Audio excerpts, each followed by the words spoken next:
नमस्कार। आज ही मुझसे पूछा गया कि क्या डायलिसिस शुरू होने के बाद कभी बंद हो सकती है? क्या हमें डायलिसिस की आदत तो नहीं पड़ जाएगी?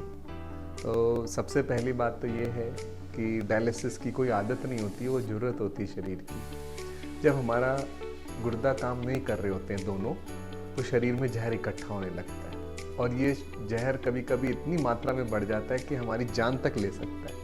तो उस जहर को निकालने की प्रक्रिया ही डायलिसिस है। किडनी की बीमारी दो तरह की होती है। एक होती है एक्यूट किडनी इंजरी, जिसमें मरीज को इलाज करके किडनी को ठीक किया जा सकता है।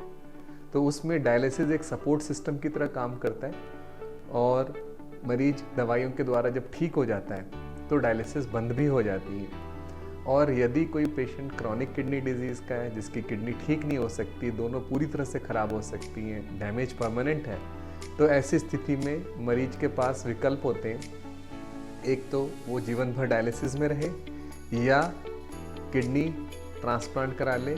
अगर उसका कोई रिश्तेदार या संबंधी उसको अपनी एक गुर्दा दान में दे देता है तो वह भी नॉर्मल ज़िंदगी जी सकता है। फिर वो डायलिसिस से बाहर आ जाता है, उसको डायलिसिस की कोई आवश्यकता नहीं होती है। इसके अलावा हीमोडायलिसिस का एक विकल्प और होता है, पेरिटोनियल डायलिसिस।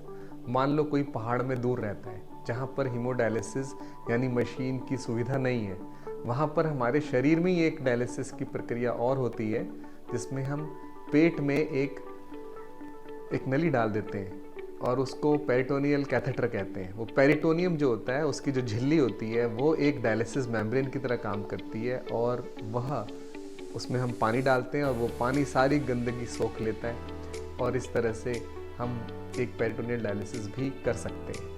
धन्यवाद।